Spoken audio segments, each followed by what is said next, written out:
उत्तराखंड में धामी सरकार पर सवाल उठ रहे हैं। गदरपुर से बीजेपी विधायक और पूर्व कैबिनेट मंत्री अरविंद पांडे ने पार्टी के केंद्रीय नेतृत्व को लिखी एक चिट्ठी में मुख्यमंत्री पुष्कर सिंह धामी की कार्यप्रणाली पर गंभीर सवाल खड़े किए हैं। चिट्ठी में विधायक पांडे ने आरोप लगाया कि उनके और उनके परिवार के खिलाफ कथित तौर पर फर्जी मुकदमे दर्ज कराए गए हैं। उनका दावा है कि बाजपुर थाने में उनके खिलाफ मुकदमा दर्ज हुआ, जबकि परिवार के सदस्यों पर भी धारा 420 के तहत मामला दर्ज किया गया है। चिट्ठी में एसएसपी के माध्यम से पुत्र को धमकाने का आरोप भी लगाया। चिट्ठी में सुखदेव सिंह नामधारी का जिक्र करते हुए अपनी सुरक्षा को लेकर चिंता जताई गई है। विधायक ने खुद को संघ का पूर्व प्रचारक बताते हुए मामले की निष्पक्ष जांच की मांग की। इस चिट्ठी के सामने आने के बाद कांग्रेस हमलावर हो गई है। उत्तराखंड कांग्रेस के प्रदेश अध्यक्ष गणेश गोदियाल ने कहा कि जब सत्ता पक्ष के विधायक को ही शिकायत करनी पड़ रही है तो आम जनता की स्थिति का अंदाजा लगाया जा सकता है।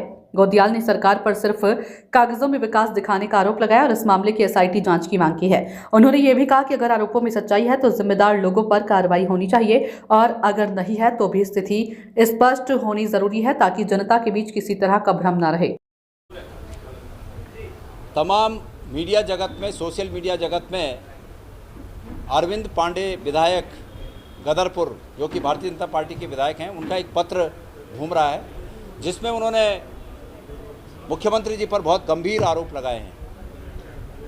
मैं समझता हूं कि मैंने ये मांग की है कि इस पत्र की वास्तविकता की एक एसआईटी गठित करके जांच होनी चाहिए और इस पत्र में जो आरोप लगे हैं इन आरोपों की भी जांच होनी चाहिए।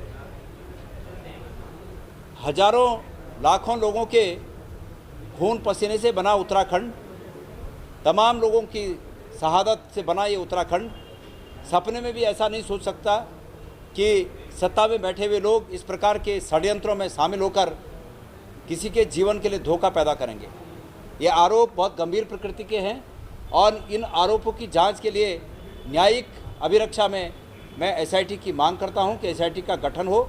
मैंने महामहिम श्री राज्यपाल जी से समय मांगा लेकिन मुझे समय नहीं मिल पाया और अंततोगत्वा मुझे मीडिया में आकर ये बात रखनी पड़ी कि हम एसआईटी की मांग करते हैं। अगर मुझे समय मिला तो मैं वहां जाकर भी इस हेतु अपील करूंगा कि एक एसआईटी का न्यायिक अभिरक्षा में गठन हो और इन तथ्यों की जांच हो और इस पत्र की भी वास्तविकता की जांच हो। धन्यवाद।